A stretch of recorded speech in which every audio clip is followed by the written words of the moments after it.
Blue Creek is in the South Island of New Zealand. It's in the top left, so the northwest corner of New Zealand. The nearest town to Blue Creek is a small settlement called Tapawera. From Tapawera you drive off 6 or 7 kilometres of sealed road and heading into the Tadmore Valley and then in towards the Wangapeka River. And from there we've got about 23 kilometres of unsealed gravel road which gets us to a grassy area called Courthouse Flat, and then we have a 1.7 kilometre hike into the bush to get to this great location.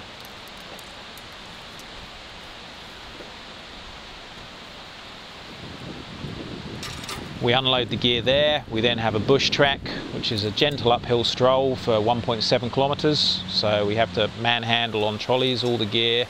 Because it's a big project team, we've taken a GUE approach, standardised equipment, standardised training, so we can share gear in the cave. And everybody's been undertaking Trimix training, cave training. There's a flat area where there's almost a balcony. From there we have to set up a zip line and lower the gear into the cave. This year is a good example where we have a big team of 12 divers and we're trying to teach them all how to do some survey work, how to put up the habitat, how to collect bugs, how to work the zip line, and getting them used to dealing with stage bottles and dry gloves and 6-degree water in a confined environment.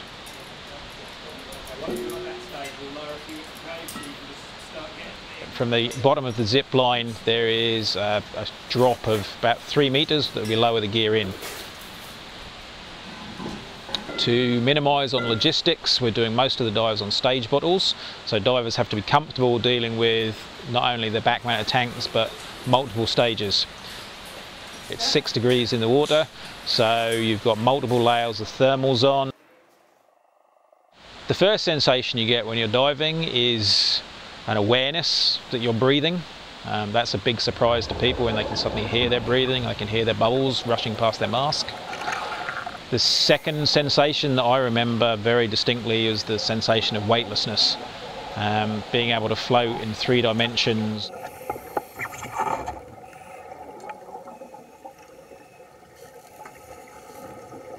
The entry slope to Blue Creek is a 45-degree gravel slope with a dog leg to the right that drops straight down to 34 metres.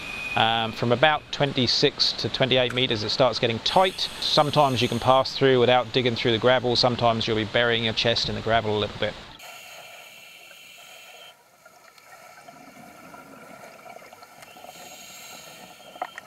Once you pop out through the bottom of the restriction at 34, the gravel goes and it's fairly clear.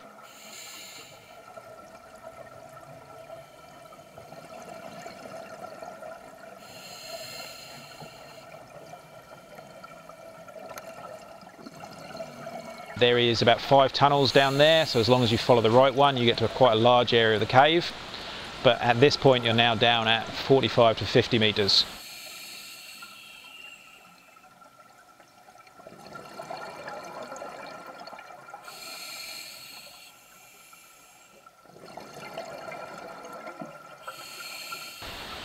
We've got a series of objectives that we're trying to achieve in Blue Creek. One, we would obviously like to do some exploration if we can. It's always exciting to see new passage and be the first people to see anything. We're also verifying Chris's map and trying to extend Chris's map. We have been trying to collect some bug samples, and then the other thing we've been trying to do is slowly build up the base of capable divers in New Zealand who can actually tackle projects like this.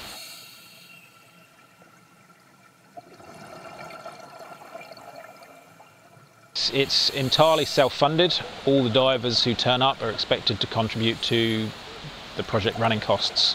There's no sponsorship, there's no money coming from GUE or any other bodies for doing this.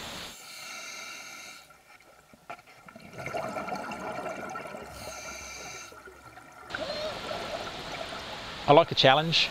I like the fact that I can be out in pristine wilderness and I can spend a lot of time here.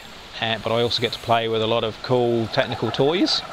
There's the opportunity to possibly be the first person ever to see something if we find a new passage and you're the first person to turn a certain corner. That's quite exciting.